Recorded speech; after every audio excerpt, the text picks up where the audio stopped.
ബട്ടൂരയുടെ കൂടെ എപ്പോഴും കേൾക്കുന്നൊരു വാക്കാണ് ചന മസാല. ഈ ചന മസാല ബട്ടൂരയുടെ കൂടെ മാത്രമല്ല കേട്ടോ, പൂരിക്കും ചപ്പാത്തിക്കും എന്തിനും നമ്മുടെ പുട്ടിന് വരെ നല്ലൊരു സൈഡ് ഡിഷാണ്. ചന മസാല തയ്യാറാക്കാൻ ഒരു കുക്കറിലേക്ക് വെള്ളത്തിൽ കുതിർത്ത വെള്ളക്കടല, കറുവപ്പട്ട, ഗ്രാമ്പു, ഏലക്കായ, ഉപ്പ്, ആവശ്യത്തിന് വെള്ളവും ഒഴിച്ച് കടല വേവിക്കണം. ഇനി 2 സവാള മിക്സിയിലിട്ട് അരച്ചെടുക്കണം.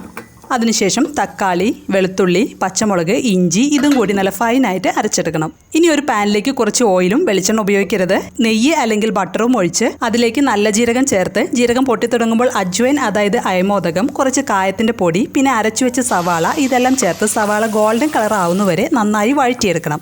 സവാള അടിയിൽ പിടിക്കുന്നുണ്ടെങ്കിൽ കുറച്ച് ചൂടുവെള്ളം ഒഴിച്ച് ഇളക്കി കൊടുത്താൽ മതി. അതിനുശേഷം കാശ്മീരി മുളക് പൊടി, മല്ലിപ്പൊടി, മഞ്ഞൾപ്പൊടി, എരിവുള്ള മുളക് പൊടി, ആംചൂർ പൗഡർ ഇതെല്ലാം ചേർത്ത് നന്നായി ഇളക്കി പൊടികൾ മൂപ്പിച്ചെടുക്കണം.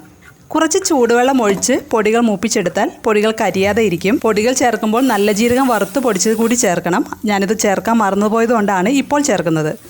പൊടികൾ മൂത്ത് വരുമ്പോൾ തക്കാളി അരച്ചത് ചേർത്ത് വഴറ്റിയെടുക്കണം. തക്കാളി അടിയിൽ പിടിക്കുന്നുണ്ടെങ്കിൽ കുറച്ച് ചൂടുവെള്ളം ഒഴിച്ച് വഴറ്റണം. ഇഞ്ചിയുടെയും വെളുത്തുള്ളിയുടെയൊക്കെ പച്ചമണം മാറിയാൽ വേവിച്ച് വെച്ച കടല ചേർത്ത് ഗ്രേവിക്ക് ആവശ്യമായ ചൂടുവെള്ളവും ഒഴിച്ച് സ്റ്റൗവിൻ്റെ ഫ്ലെയിം ലോ ഫ്ലെയിമിലാക്കി 5-6 മിനിറ്റ് തിളപ്പിക്കണം. അതിനുശേഷം ഗരം മസാലയും കസൂരി മേത്തി പൊടിച്ചതും കൂടി ചേർത്ത് കുറച്ച് കടല ഉടച്ചു കൊടുക്കണം. അവസാനമായി 2 പച്ചമുളകും മല്ലിയിലയും കൂടി ചേർത്ത് സ്റ്റൗ ഓഫ് ചെയ്യാം.